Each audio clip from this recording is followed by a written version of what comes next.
क्या ही कहा जाए, आज एक नए वीडियो की शुरुआत तो कर रहे हैं भारी मन के साथ, पर बहुत दिनों से जो चीज़ें चल रही थी ना, हमारा भी मन था कि कुछ ना कुछ विचार अपने व्यक्त करें।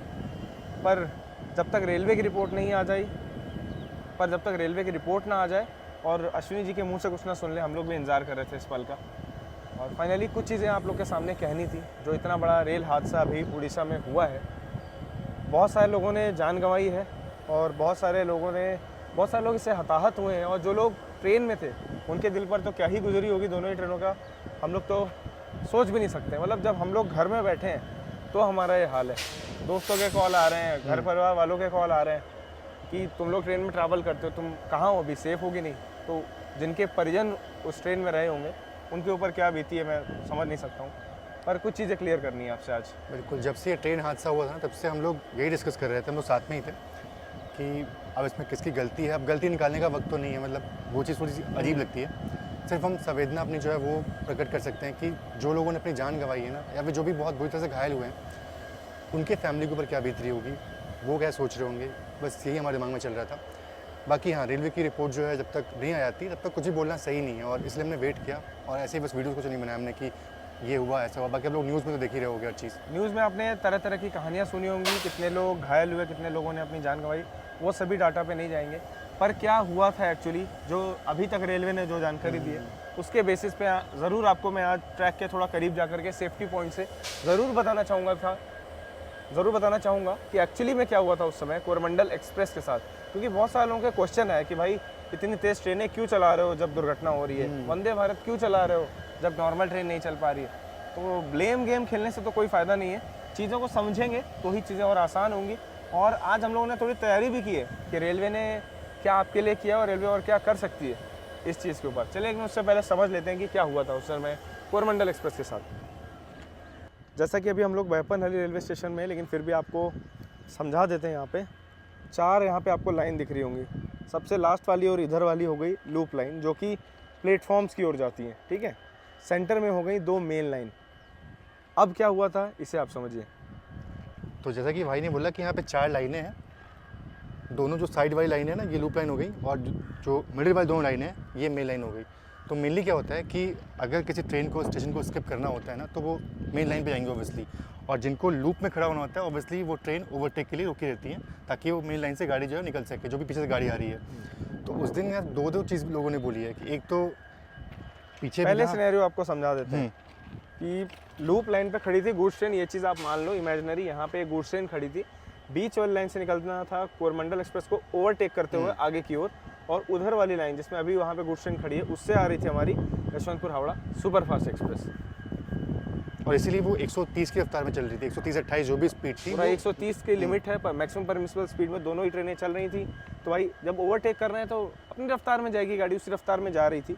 पर पहली कहानी ये कहती है कि जो वहाँ पे आपको पॉइंट्स दिख रहे हैं ना, जैसे स्विच किया जाता है लूप की ओर मेन की ओर, जैसे स्विच होते हैं वो वाले पॉइंट्स, इस तरह का आगे पॉइंट बना था, वो चेंज नहीं हुआ और गाड़ी 130 की रफ्तार में जाके पीछे से गुड्स ट्रेन में भिड़ गई, जिसके कारण इतनी बड़ी दुर्घटना हुई। और एक और पहलू क्या कहता है संदीप भाई? दूसरा पहलू ये है कि गाड़ी जो है वो मेन लाइन पे जा रही थी, मेन लाइन पे जाते जाते वो डिरेल हो गई, और डिरेल होकर डायरेक्ट सीधे जो है जो इंजन जो है बीचों बीच चढ़ गया बिल्कुल, जाके मालगाड़ी के ऊपर, डिरेल हुआ। पीछे जो 5-6 डब्बे जो डिरेल हुए थे, वो मालगाड़ी के डिब्बों से कंजेशन में आकर के फैल गए उस तरफ, क्योंकि इधर तो मालगाड़ी खड़ी थी तो इस तरफ नहीं आ पाए, उस तरफ फैले, और उस तरफ से जो यशवंतपुर हावड़ा जा रही थी उससे टकरा, जिससे उसके भी 3 डब्बे डिरेल हुए और गाड़ी वो भी दुर्घटनाग्रस्त हुई। तो अगर दूसरे पहलू से देखा जाए ना, तो जो डिरेलमेंट हुई है, मतलब जो ये इंसिडेंट हुआ है, वो मेनली डिरेलमेंट कारण से हुआ है। ट्रेन डिरेल हुई और इसलिए ये पूरा एक्सीडेंट जो है वो हुआ। 2 चीज़ें हैं, या तो पॉइंट्स और टेक्निकल जो सिग्नल में खराबी हो सकती है वो हो सकता है, क्योंकि आजकल सब जगह इंटरलॉकिंग का ज़माना है। जब तक स्टेशन से बटन प्रेस नहीं होगी, ये चीज़ें खुद तो चेंज नहीं होंगी। तो जैसा कि अश्विनी जी कह रहे थे, इसकी सीबीआई जांच करवाई जाएगी कि या किसी ने पर्पसफुली बटन दबाई है, कैसे वो पॉइंट चेंज हुए। और सेकंड पहलू ये कहता है कि कैसे वो ट्रेन वहाँ पे डिरेल हुई, या तो ट्रैक में कमी थी या क्या खराबी थी कि ट्रेन डिरेल हुई और लोकोमोटिव जाके गुड्स ट्रेन में चढ़ गया। ये तो 2 कहानियाँ हो गई जो कोरमंडल एक्सप्रेस की दुर्घटना कहानी है। चलिए और कुछ बातें जो आप लोग से हम शेयर करना चाहते हैं। चलो, स्टेशन में मैंने और संदीप भाई ने कोशिश की आप लोगों को समझा सकें कि ये दुर्घटना कैसे हुई थी, लेकिन वहाँ पे काफ़ी भीड़ भाड़ थी और ये बात करने का मन था कि शांत कमरे में बैठ के किया जाए, तो वापस से घर आ गया हूँ। और हाँ, मेन चीज़, ये जो दुर्घटना हुई इसके बाद इसको बहुत ही बड़ा पॉलिटिकल इशू बनाया गया, ये चीज़ मुझे काफ़ी ज़्यादा ख़राब लगी। मतलब जब देश इन सभी चीज़ों से जूझ रहा है तब आप कवच को लेकर के हंस रहे हैं, वंदे भारत को लेकर के मजाक उड़ा रहे हैं कि ऐसी ट्रेनें नहीं चाहिए, पैसे बचाना, ये ठीक है, वो आपका पॉइंट है। तो हम सभी लोगों को बालासोर के लोगों से सीखना चाहिए कि कैसे ना धर्म देखा गया ना कुछ। लोग रात भर लाइनों में लगे थे बस अपने रक्तदान के लिए, यानी ब्लड डोनेट करने के लिए। लोग नॉर्मली लाइनों में लगते हैं जब उनके कोई लोभ की कोई चीज़ उन्हें मिल रही होती, पर यहाँ पे ऐसा नहीं था। हमें भी उनसे ही सीखना चाहिए। और एक्चुअली में अश्विनी जी से अच्छा मैंने रेल मिनिस्टर आज तक नहीं देखा है। तारीफ़ कर रहा हूँ, मुझे किसी पॉलिटिकल पार्टी से मत जोड़िएगा, किसी और तरीके से इस बात को मत ले जाइएगा। मैं ऐसा इसलिए कह रहा हूँ क्योंकि इतना पढ़ा लिखा व्यक्ति जो ऑन ग्राउंड था उस समय ना, उससे ज़्यादा मुझे नहीं लगता कि कोई और रेलवे से अटैच हो सकता है। क्योंकि रेजिग्नेशन देकर के इन सभी जिम्मेदारियों से भाग जाना बहुत ही आसानी से बहुत सारे मिनिस्टर्स कर चुके हैं। और यहाँ पर वो भागे नहीं, उन्होंने कहा भाई रेजिग्नेशन या जो भी चीज़ चाहिए आपको, आप इस बारे में हमसे बाद में बात करिए। पहली चीज़ है लोगों का ख्याल रखना है, तो वहाँ पहुँचे स्पॉट पर, अपनी टीम को लेकर के रेलवे के बड़े बड़े अधिकारी पहुँचे, हॉस्पिटलाइज कराया गया लोगों को, जितनी सेवा हो सकती थी वो की गई। और साथ ही साथ जब तक जो है ट्रैक हैं वापस नॉर्मल नहीं हुए, सभी लोग वहीं पर थे और अश्विनी जी पर्सनली इस चीज़ को मॉनिटर कर रहे थे। ये चीज़ बहुत ही बड़ी बात है, क्योंकि अगर नॉर्मली भी हमें किसी स्टेशन में या पटरी के किनारे 6 घंटे 8 घंटे 12 घंटे बैठना पड़े तो दिक्कत होती है। भले ही वहाँ पे बहुत ज़्यादा सुविधाएं, आपको अगर ऐसा लगे मन में कि एसी वेसी पहुँच गया होगा, तो ऐसा कुछ नहीं है। आम हालतों में वो वहाँ पर थे उपलब्ध सभी लोगों के बीच में। जहाँ पर इतनी बड़ी दुर्घटना हुई थी, लाशों का अंबार लगा था, खून ही खून फैला था, इतनी बड़ी दुर्घटना, मतलब क्या ही बताया जाए इस चीज़ को लेकर के। हाँ, ये बात है कि रेलवे की गलती तो ज़रूर ही है। मैं ये चीज़ तो मानता हूँ कि रेलवे की गलती तो है ही, चाहे सिग्नलिंग में एरर हो, चाहे पॉइंट स्विच ना हुए हों, चाहे कोई व्यक्ति ने आकर के वहाँ बटन भी क्यों ना दबा दी हो, पर वो गलती रेलवे की ही है। क्योंकि रेलवे का क्षेत्र है, वहाँ पे इतनी बड़ी दुर्घटना हुई है तो जिम्मेदार भी रेलवे ही है। और फ्यूचर में पता चलेगा, अभी तो सीबीआई की जांच भी होनी है, सीबीआई की जांच की मांग की गई है, तो पता ज़रूर चलेगा कि क्या बहुत ही महत्वपूर्ण कारण थे। लेकिन जो बेसिक जानकारी अभी हम सब तक पहुँची है वो मैं आपके साथ ज़रूर शेयर कर रहा हूँ यहाँ पे। हाँ, जो खामियां हैं वो भी आपको बताऊंगा रेलवेज़ की, और जो अच्छाई यहाँ मैंने ऑब्जर्व की है वो भी मैं आप लोग को बताऊंगा। दोनों तरफ की बहसों के मैंने बहुत सारे पॉइंट्स व्हाट्सएप में, इंस्टाग्राम में सुने हैं, महसूस किए हैं। बहुत सारे कॉल्स मेरे पास आए यार, कि मतलब जैसे ही ये सब दुर्घटना हुई मेरे पास इतने कॉल है, इतने मैसेज आए कि भाई तुम घर पे हो कि नहीं, तुम ट्रेन पे तो नहीं हो, तुम सेफ हो कि नहीं। कि मुझे लगा कि यार जब मेरा ये हाल है, जब मैं घर में बैठा हूँ, उनके ऊपर क्या बीती होगी। जो उस ट्रेन में थे, जिनके परिजन उस ट्रेन में थे, उन तक पहुँचना बहुत मुश्किल था। रेलवे ने अलग से भले ही स्पेशल ट्रेन चलाई हो, पर वो घंटे काटना उनके लिए कितना भारी पड़ा होगा, इस चीज़ का एहसास हम लोग नहीं कर सकते हैं। मेरी तरफ से तो ये मांग रहेगी कि जो 10 लाख रुपए रेलवे मुआवजे के तौर पर दे रही है, ये किसी काम का नहीं है।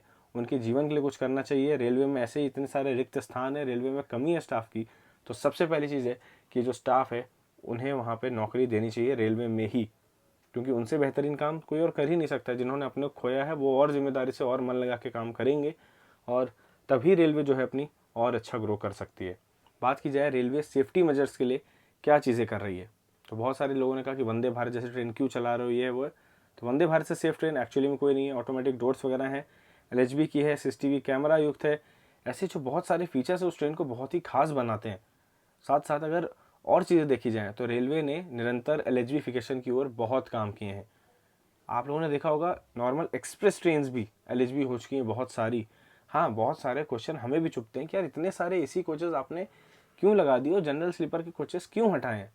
ये चीज़ मैंने भी जब पर्सनली जब मैं रेल मिनिस्टर सर से मिला था तो मैंने ये सवाल उठाया था, जिसका उन्होंने जवाब भी दिया था कि ऐसा क्यों हो रहा है, फ्रिक्शन वगैरह से लेकर, वो आप देख सकते हैं। पर मेरे मन में कुछ ख्याल आते हैं जब मैं आजकल की नई ट्रेन देखता हूँ, तो उसमें जो AC कोचेस की संख्या बहुत बढ़ा दी गई है और स्लीपर की बहुत संख्या अचानक से कम कर दी गई है। मैं मतलब चाहता हूँ कि इसका कारण मैं बता रहा हूँ। देखो क्या होता है कि जब स्पीड बढ़ती है तो अगर गाड़ी के अंदर एयर आएगी तो गाड़ी फ्रिक्शन अनस्टेबल हो जाएगी। आप कार अपनी देखो, कार जब 100 की स्पीड से चलाओ तो आपको शीशा ऊपर करना ही पड़ेगा। जी सर, जी सर। तो अभी ज्यादातर गाड़ियों की स्पीड 100 से ऊपर बढ़ रही है। जी सर। 130, 140 उस तरफ से बढ़ रही है।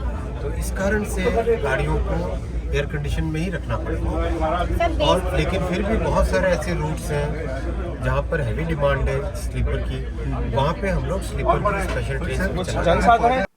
अब बात की जाए, लोगों ने व्यंग किया कवच के ऊपर। कवच एक ऐसी टेक्नोलॉजी है जिससे कोलिजन को बचाती है।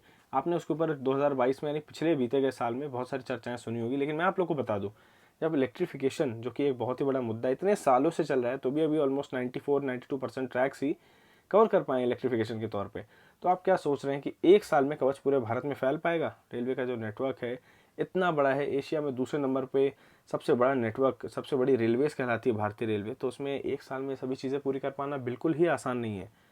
रेलवेज ने दिल्ली हावड़ा, दिल्ली मुंबई, ये तो जो मेन लाइन है ना, यहाँ पर रेलवे की सबसे पहली पहल होने वाली है कि कवच की सुविधाओं को लागू किया जा सके, जिसके तहत बहुत सारे इंतजामों की ज़रूरत पड़ती है। टेंडर भी 2022 में निकाले गए थे, तो अभी तक बाकी रूट में सब जगह चीज़ें नहीं फैली हैं। तो जो लोग इन चीज़ों को लेकर के मजाक उड़ा रहे हैं, तो भाई आप जो है आप गलत कर रहे हैं, क्योंकि इससे कुछ मिलने वाला नहीं है। उल्टा जो आहत हुए हैं उनको और बुरा लगेगा कि ये चीज़ें हमारे पास उपलब्ध नहीं है, बल्कि वो चीज़ अभी तक आई ही नहीं है, तो कैसे वो चीज़ फैल पाए। लोग तर्क देते हैं कि वंदे भारत ट्रेनों पर रेलवे इतना खर्च क्यों करती है, इन्हें चलाने पर इतना ध्यान क्यों दे रही है। तो मैं आप लोगों को बता दूं, ये तो भारत का गौरव है। वंदे भारत ट्रेनें तो जिस राज्य के लिए चलेंगी, जिस जगह के लिए चलेंगी, लोग तो उसको सेलिब्रेट करेंगे एक त्यौहार जैसे, इसमें कोई बुराई नहीं है, मैं ये चीज़ मानता हूँ, क्योंकि भाई ये देश का गौरव है और जिस जगह के लिए चलेगी वहाँ के लोग तो इसे मनाएंगे ही, खुश होंगे ही। बट मैं एक और चीज़ कहना चाहूँगा, जब वंदे भारत ट्रेन खुलती है तो उद्घाटन में जो खर्चा होता है उस पर कमी रेलवे ला सकती है, और इससे सुरक्षा की ओर लगाया जाना बहुत ही ज़रूरी है। पूरे भारत में केवल 20 पेयर चल रहे हैं वंदे भारत के, राजधानी के 25 पेयर, शताब्दी के 24 और दुरंतो ट्रेन के 28 पेयर। तो अगर इसे देखा जाए तो इंडियन रेलवेज में टोटल 13,000 से ज़्यादा ट्रेन चलती हैं, जिसमें 9,000 ट्रेनें यानी 9,000 ट्रेन हैं हमारी लोकल ट्रेनें, EMU ट्रेन वगैरह जो हर जगह रुकते रुकाते जाती हैं। 3,000 ट्रेनें हैं मेल एक्सप्रेस ट्रेन, बाकी प्रीमियम ट्रेन तो मैंने आप लोग को बता ही दी। तो आप समझ ही सकते हैं कि रेलवेज आम जनता के लिए कितना कर रहे हैं और प्रीमियम ट्रेन पे कितना फोकस कर रहा है। हाँ, एक चीज़ मानता हूँ कि प्रीमियम ट्रेन को प्रायोरिटी दी जाती है, पास किया जाता है, सुपरफास्ट ट्रेन को पास किया जाता है, लेकिन वो तो नियम है कि तेज़ रफ्तार ट्रेनें भी होंगी और आम जनता के लिए रुकने वाली ट्रेनें भी होंगी इंडियन रेलवेज में। ये बात है, रेलवे का ध्यान हर जगह है, रेलवे ध्यान दे रहा है, लेकिन सुरक्षा की ओर और ध्यान देने की ज़रूरत है। केवल 44% रेलवे स्टेशन में ही इंटरलॉकिंग सिस्टम को लगाया जा पाया है। साथ साथ रिपोर्ट में ये भी आया है कि 2019 में सीमांचल एक्सप्रेस का आप लोगों ने एक्सीडेंट सुना होगा, उसकी रिपोर्ट में यह आया था कि उस रूट का जो जांच होनी थी वो काफ़ी लंबे समय से हुई ही नहीं थी। स्पीड ट्रायल वगैरह ऐसी कोई भी चीज़ नहीं हुई थी, जिसके कारण वहाँ पे ट्रेन डिरेल हुई थी। अभी बात की जाए तो टोटल मान लो एक साल में 380 से 370 पूरे सारे डिवीजन मिला के इंस्पेक्शन होने चाहिए थे, पर इंडियन रेलवेज में लगभग 170 ही हुए हैं। मतलब बाकी के इंस्पेक्शन हो ही नहीं पाए। उसके कारण ये हो सकता है या तो रेलवेज के पास स्टाफ नहीं है, या तो ब्लॉक नहीं मिल पाता उतने समय का, क्योंकि भाई इतनी बिजी इंडियन रेलवेज है, ब्लॉक नहीं मिल पाता है। बहुत सारे कारण हो सकते हैं, लेकिन खिलवाड़ तो यात्रियों के साथ हो ही रहा है कहीं ना कहीं। रेलवेज को इस चीज़ का ध्यान रखना है। जिम्मेदार तो रेलवे है, क्योंकि चाहे किसी की भी गलती हो, जब रेलवे के क्षेत्र के अंदर है तो जिम्मेदारी भी रेलवेज की ही है। ये सभी चीज़ें मैं आपको अपने मन से नहीं बता रहा हूँ, ये CAG 2022 की जो रिपोर्ट है ना, उसके तहत आपको बता रहा हूँ। जिन ट्रैक की स्पीड 130 होती है, उन्हें हर 2 महीने में उनका जो ऑसिलेशन है, उनकी जो अलाइनमेंट है, इन सभी चीज़ों की चेकिंग होती है। और जो अपने 110 kmph वाले ट्रैक्स हैं, उनकी 3 महीने में होती है, और बाकी ट्रैक्स की 6 महीने में, 1 साल में, ऐसे होता है। नियमित रूप से जाँच होती है, पर इंडियन रेलवेज में ये चीज़ें फ्रीक्वेंटली नहीं हो पा रही हैं। इस चीज़ की भी कमियाँ उस रिपोर्ट में दर्शाई गई हैं। यहाँ मेरे पास चीज़ें लिखी हुई हैं, मैंने एक एक चीज़ पे संदीप भाई के साथ डिस्कस किया। हम लोगों ने बैठ के पूरा खुद बहुत सारी चीज़ें निकाल के लेके आए हैं हम लोग आपके लिए, पर सभी चीज़ें एक तरफ हैं, और एक तरफ है कि दुर्घटना जो होनी थी ये तो हो गई है। 10 लाख रुपए देकर कुछ नहीं होगा। जो इनके साथ ये घटना हुई है उन्हें नौकरी की बहुत ज़रूरत है। आप लोग अगर आगे बढ़ करके उनकी मदद करना चाहते हो तो आपको मैं CM रिलीफ फंड का लिंक डिस्क्रिप्शन में दे रहा हूँ, वहाँ पर जाइए, डोनेट करिए जितना आपसे हो सके। कोई स्क्रीनशॉट वगैरह शेयर करने की कहीं ज़रूरत नहीं है। हाँ, लेकिन आप अगर अपने मन से 10 रुपये भी डोनेट करते हैं तो काफ़ी सहायता वहाँ हो सकती है सरकार की। मैं भी लगभग 4 साल से रेलवे में ब्लॉगिंग कर रहा हूँ, चीज़ों को देखता हूँ, तो मैंने रेलवेज़ में इम्प्रूवमेंट तो देखा है। चाहे स्टेशनों की बात हो, चाहे साफ़ सफाई की बात हो, चाहे ट्रेन में आपकी शिकायतों की सुनवाई की बात हो। आप हर चीज़ की आजकल कंप्लेन कर सकते हो, चाहे खाना हो, चाहे साफ़ सफाई हो। और इनफैक्ट ट्रेनों की कंडीशंस, एलिजिफिकेशन, मॉडर्न ट्रेन का आना, ये सभी चीज़ें मैंने देखा है। तो ये चीज़ मैं एक्सपीरियंस करता हूँ। लेकिन मैं मानता हूँ कि जो एकदम modern, high, completely air condition आप स्टेशन देना चाहते हो इंडियन रेलवेज़ को, उसकी वजह अगर नॉर्मल स्टेशन में छत भी लग जाए ना, जिससे धूप ना आए, बारिश ना आए, ये बड़ी बात होगी। ज़्यादा स्टेशनों में ये चीज़ें होनी चाहिए, ज़्यादा से ज़्यादा स्टेशनों में ये सुविधाएँ होनी चाहिए। हाल ही में गांधीधाम बेंगलोर एक्सप्रेस में ट्रैवल कर रहा था, मैंने एक बेलगाम के आसपास देखा कि जो लैंडस्लाइड प्रोन एरियाज़ हैं वहाँ पे अभी से ही जाली लगाई जा रहे थे, क्योंकि जून जुलाई में बारिश शुरू हो जाएगी। आगे आया हुबली जनशताब्दी में ट्रैवल करते टाइम मैंने देखा कि यार ब्रिजेस का मेंटेनेंस का काम चल रहा है। मैंने स्टाफ से पूछा तो उन्होंने बताया कि अभी बारिश का मौसम आने वाला है तो ब्रिज बहुत प्रेशर झेलेंगे, उससे पहले यहाँ पे इसकी भी तैयारी की जा रही है। तो ये देख सकते हो कि रेलवेज़ का जो काम है, जो गैंगमैन वगैरह हैं वो लगातार चीज़ों की निगरानी तो करते ही हैं, लेकिन एक चूक इतनी बड़ी गलती को अंजाम दे देती है। तो कुल मिलाकर मेरी तरफ से तो यही है कि मैं इंडियन रेलवेज़ के साथ हूँ, उन लोगों के साथ हूँ, परिवारों के साथ हूँ जो इससे आहत हुए हैं। लेकिन मैं चाहता था कि एक वीडियो आपके लिए मेरी तरफ से भी होना चाहिए, क्योंकि बहुत सारे लोगों के कमेंट आ रहे थे कि सत्या भाई आपकी क्या राय है, हम ज़रूर जानना चाहेंगे। तो मैं वेट कर रहा था जब तक पूरी फाइनल रिपोर्ट ना आ जाए तब तक मैं अपनी तरफ से कोई चीज़ ना आपसे कहूँ, लेकिन जितनी जानकारी मुझे अब तक पता चली है, जो मैं समझ पाया हूँ इस चीज़ से, वही मैं आपसे शेयर कर रहा हूँ। फिलहाल इस वीडियो में इतना ही था, मिलेंगे नए वीडियोज़ के साथ। अगर इस पर कोई फाइनल रिपोर्ट आती है सेफ्टी कमीशन की तरफ से तो वो भी आपसे शेयर करेंगे। बाकी आप लोग अपना ख्याल रखिएगा, मिलेंगे जल्द ही नए वीडियो में, तब तक के लिए जय हिंद दोस्तों।